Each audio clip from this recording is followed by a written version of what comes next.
რომ ბრალდებულების ჯანო არჩაიას, რუსლან სივაკოვის, ლუკა ჯაბუას, ანდრო ჭიჭინაძეს, გურამი მირცხულავას, ონისე ცხადაძეს, გიორგი ტერიშვილის, ლევაზი კიკნაძეს, ვალერი თეთრაშვილის, სერგეი კუხარჩუკის და ირაკლი ქერაშვილის მიმართ გამოყენებული აღკვეთის ღონისძიება უნდა დარჩეს ძალაში. ვინაიდან კვლავ სახეზე არის როგორც მიმარვის, ასევე ახალი დანაშაულის ჩადენის საფრთხეები. დაცვის მხარის წარმომადგენლები, როგორც პირველი წარდგენის ხდომაზე, ასევე მას შემდგომ ხდომაზე უთითებენ, რომ ბრალდებულების მიერ განხორციელებული ქმედებები არ ქმნის დანაშაულის შემადგენლობას. ჩატარებული გამოძიებით დადასტურებულია, რომ ბრალდებულები სამართალდამცველების მისამართით ისვიან სხვადასხვა საგნებს, იყენებენ პიროტექნიკურ მოწყობილობებს. ზოგიერთი მათგანი მონაწილეობს ეგრეთ წოდებული ბარიკადების მოწყობაში, რითაც წინააღმდეგობას უწევენ პოლიციის თანამშრომლებს. თითოეული ბრალდებული აქტიურ მონაწილეობას იღებს ძალადობრივ ქმედებებში და ეს ყველაფერი კარგად ჩანს ასევე წარმოდგენილ აუდიო-ვიდეო მასალებში. ჩანაწერებში ჩანს, რომ სამართალდამცველები საქართველოს პარლამენტის მიმდებარედ განლაგებული არიან, რა დროსაც აქციის მონაწილეები მათი მისამართით ისვიან სხვადასხვა საგნებს, ახორციელებენ სხვადასხვა აქტიურ ძალადობრივ მოქმედებებს. მაგალითად, რუსლან სივაკოვი 2024 წლის 28-29 ნოემბერს მძიმე საგანს ისვრის სამართალდამცველების მიმართულებით. 2024 წლის 28-29 ნოემბერს სერგეი კუხარჩუკი ქვებს ისვრის სამართალდამცველების მიმართულებით. ვალერი თეთრაშვილი 2024 წლის 1 და 2 დეკემბერს შუშის ბოთლს და მოგზო ნივთებს ისვრის სამართალდამცველების მიმართულებით. 2024 წლის 29 ნოემბერს რევაზ კიკნაძე ისვრის ქვებს სამართალდამცველების მიმართულებით.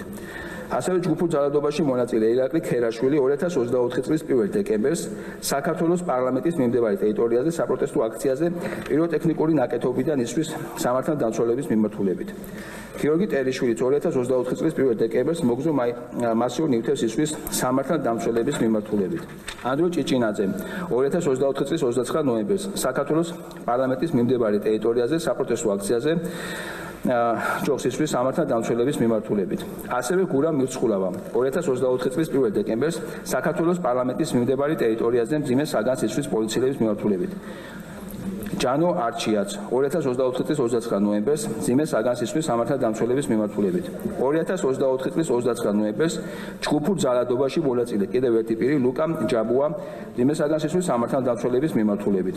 ონისე ცხადაძეს 2024 წლის 29 ნოემბერს საქართველოს პარლამენტის მიმდებარე ტერიტორიაზე საპროტესტო აქციაზე ჯოხს, ბოთლს და სხვა მძიმე საგანს ისვრის სამართალდამცველების მიმართულებით.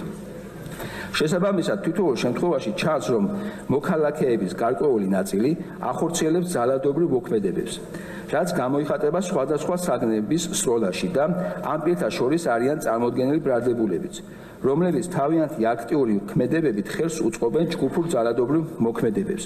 თითოეული ბრალდებული ძალადობრივი ქმედებების განხორციელების ადგილზე საკუთარი თვალით ხედავს თუ როგორ ისვიან ძალადობაში მონაწილეები პოლიციელების მიმართულებით სხვადასხვა საგნებს და ამ პერიოდში თავადაც ახორციელებენ იგივე ქმედებას.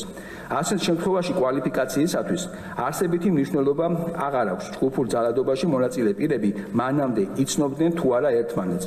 თავარია, რომ მათი ქმედებები ერთიანად მიმართული არის პოლიციელების წინააღმდეგ. ისინი ერთი და იგივე დროს, ერთი და იგივე ადგილზე ახორციელებენ ძალადობრივ მოქმედებებს. ძალადობრივი მოქმედებები ყველა შემთხვევაში მიმართულია პოლიციელების წინააღმდეგ. წინააღმდეგობის გაწევა ხდება ერთიანი ძალისხმევით და მათი მოქმედებები ერთიანობაში ქმნიან ჯგუფურ დანაშაულს. საქმის მასალებით დადგენილია, რომ ჯგუფური ძალადობის შედეგად დაზიანდა არაერთი პოლიციის თანამშრომელი, რომელთა ნაწილმა მიიღო საკმაოდ მძიმე ხარისხის ჯანმრთელობის დაზიანება. დაზიანდა კერძო და მუნიციპალური ქონება, დაზიანდა საქართველოს პარლამენტის შენობა, დაზიანდა და განადგურდა არაერთი სახელმწიფო უწყების ქონება, ავტომობილები, სხვადასხვა სახის ინვენტარი და სხვა. შესაბამისად, ჯგუფური ძალადობის შედეგად მიყენებულია როგორც ქონებრივი, ასევე ფიზიკური სახის ზიანი. ზემო აღნიშნული გარემოებები დადასტურებული არაერთი მტკიცებულებით, დაზარალებულების გამოკითხვის ოქმებით, გამოიკითხენ როგორც დაზიანებული პოლიციის თანამშრომლები, ასევე გამოიკითხენ ასევე სხვადასხვა უწყების თანამშრომლები, რომელთაც ასევე მიადგათ ზიანი. წარმოდგენილია შესაბამისი წერობითი დოკუმენტაცია მიყენებულ ზიანთან დაკავშირებით. ვიდეოებზე სადაც ჩანს ბრალდებულების მიერ განხორციელებული ქმედებები. მოცემულ შემთხვევაში სასამართლო კონტროლით ბრალდებულების მიმართ პატიმრობის გამოყენება ემყარება ობიექტურად არსებულ გარემოებებს, რამაც წარმოშვა ბრალდებულების მიმართ თავისუფლების შეზღუდვის აუცილებლობა, რაც უზრუნველყოფს აღკვეთის ღონისძიების გამოყენების მიზნებს. ბრალდებულების მიმართ გამოყენებული პატიმრობა ერთადერთი პროპორციული აღკვეთის ღონისძიებაა, რაც უზრუნველყოფს მათ სათანადო ქცევას. მხედველობაშია მისაღები ის ფაქტიც, რომ ბრალდებულების მიმართ გამოყენებულმა პატიმრობის მიზან შეწონილობამ რამდენჯერმე გაიარა სასამართლო კონტროლი. კერძოდ პირველ ინსტანციაში ორჯერ იყო მსჯელობა, მათ შორის გასაჩივრებული იყო სააპელაციო სასამართლოში და ბრალდებულების მიმართ გამოყენებული პატიმრობა დარჩა ძალაში. დღეს მდგომარეობითაც ბრალდებულების მიმართ არ არსებობს და არც დაცვის მხარეს წარმოუდგენია ახალი არსებითი მნიშვნელობის მქონე რაიმე გარემოება და მტკიცებულება, რაც შეიძლება მიუთითებდეს გამოყენებული აღკვეთის ღონისძიების პატიმრობის შეცვლის ან გაუქმების თაობაზე, რაც ისხლის სამართლის საპროცესო კოდექსის 206 მუხლით გათვალისწინებული აუცილებელი მოთხოვნაა. მოცემულ შემთხვევაში გარემოებები, რაც ასაბუთებს ბრალდებულების მხრიდან ახალი დანაშაულის ჩადენის, მტკიცებულებების განადგურების და მიმავლის საფრთხეს, საერთოა ყველა ბრალდებულთან მიმართებით. გამოყენებულ აღკვეთ ღონისძიებას საფუძვლად უდევს დასაბუთებული ვარაუდი, რომ კვლავ არსებობდა და კვლავ არსებობს ბრალდებულები მიიმალებიან და არ გამოცხადებიან სასამართლოში.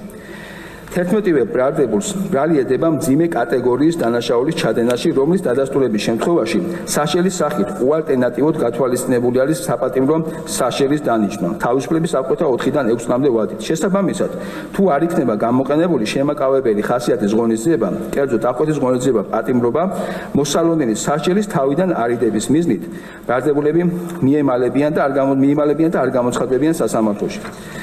გასათვალისწინებელია ის ფაქტიც, რომ კერძოდ ბრალდებულებს გიორგი ტერიშვილის, ირაკლი ქერაშვილის, ვალილი თეთრაშვილის, ანდრო ჭიჭინაძეს, გურამ მირცხულავას, ჯონი არჩაიას და ონისე ცხადაძეს უფიქსირდებათ საქართველოს სახელმწიფო საზღვრის კვეთები, რაც რა თქმა უნდა იძლევა დასაბუთებული ვარაუდის საფუძველს იმისას, რომ ბრალდებულებს აუთ კავშირები საზღვარგარეთ და თავისუფლებაში ყოფნის შემთხვევაში არსებობს საფრთხე და მოლოდინი იმის, რომ ისინი დატოვებენ საქართველოს სახელმწიფო საზღვრს, თუნდაც არალეგალური გზით და ამ გზით მიემალებიან სასამართლოს. ასევე ბრალდებულები რუსლან სივაკოვი და სერგეი კუხანჩუკის შემთხვევაში გასათვალისწინებელია ის ფაქტიც, რომ ისინი უცხო ქვეყნის მოქალაქეები არიან. საქართველოსთან არ არიან მჭიდროდ დაკავშირებული. საზღვარგარეთ ყავთ ოჯახის წევრები, საქართველოში იმყოფებიან დროებით, შესაბამისად მათი მხრიდან მაღალი არის მიმავლის საფრთხე. რაც შეეხება ახალი დანაშაულის ჩადენის საფრთხეს, აღნიშნულის თაობაზე დასაბუთებული ვარაუდის საფუძველს იძლევა შესაძლო ჩადენილი დანაშაულის ქმედების ხასიათი, შესაძლო ჯგუფურობა, გარკვეულწილად განმეორებითობის შესაძლებლობა, ჩადენილი ქმედების სპეციფიკა და შესაძლო ჩადენის ადგილი, საუბარია საჯარო ადგილი, ინტენსივობა, ქმედების ხერხი, ბრალდებულების უნარები, შესაძლებლობები, მათი როლები და ბრალდებულების პიროვნული მახასიათებლები, საზოგადოებრივი უშიშროებისა და წესრიგის შესაძლო დარღვევების ცვლილებები და რისკები და საქმეში არსებული ინფორმაციის ანალიზი. ყოველივე აღნიშნული წარმოშობს ვარაუდს ყველა ბრალდებულის მიერ ანალოგიური ქმედებების კვლავ შესაძლო განხორციელების თაობაზე და აფუძნებს დანაშაულებრივი საქმიანობის გაგრძელების მომენტებული საფრთხის არსებობას. ამ შემთხვევაში მხედველობაშია მიესაღები ის ფაქტი, ან პიროვნული მახასიათებლები, თვითონ ბრალდებულების დამოკიდებულება მათ მიმართ ბრალად შერაცხული ქმედებების მიმართ. ამ ეტაპზე, რა თქმა უნდა, დასაბუთებული ვარაუდის სტანდარტით არსებობს ვარაუდის შედეგი, რაც მდგომარეობს იმაში, რომ ბრალდებულები ძიმე საგნებით, ათაფეთქებელი მოწყობილობების გამოყენებით სხვა ადამიანების მისამართით ისვიან აღნიშნულ ნივთებს, რაც რა თქმა უნდა, თუნდაც დაუჯერებელია, რომ მათ არ ქონოდათ ინდივიდუალურად მოლოდინი, რომ მათ მიერ ნაშრომს საგანს გამოეწვია თუნდაც ვინმეს ჯანმრთელობის დაზიანება. ხოლო მათი შეფასებით აღნიშნული არ წარმოადგენს მართ საწინააღმდეგო დანაშაულებრივ ქმედებას.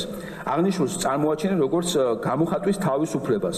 ყოველივე აღნიშნული კი, რა თქმა უნდა, იძლევა დასაბუთებული ვარაუდის საფუძველს იმისას, რომ თავისუფლებაში ყოფნის შემთხვევაში თუნდაც იგივეს გაიმეორებენ. ყოველივე აღნიშნული ბრალდებულებს ახასიათებს როგორც არაკანონ მორჩილ პიროვნებებს და მიდრეკილს დანაშაულებრივი დანაშაულის ჩადენაში. შესაბამისად, ყოველივე აღნიშნული იძლევა დასაბუთებული ვარაუდის საფუძველს, რომ თავისუფლებაში ყოფნის შემთხვევაში ბრალდებულები ჩაიდნენ თუნდაც ახალ ანალოგური ხასიათის ქმედებას.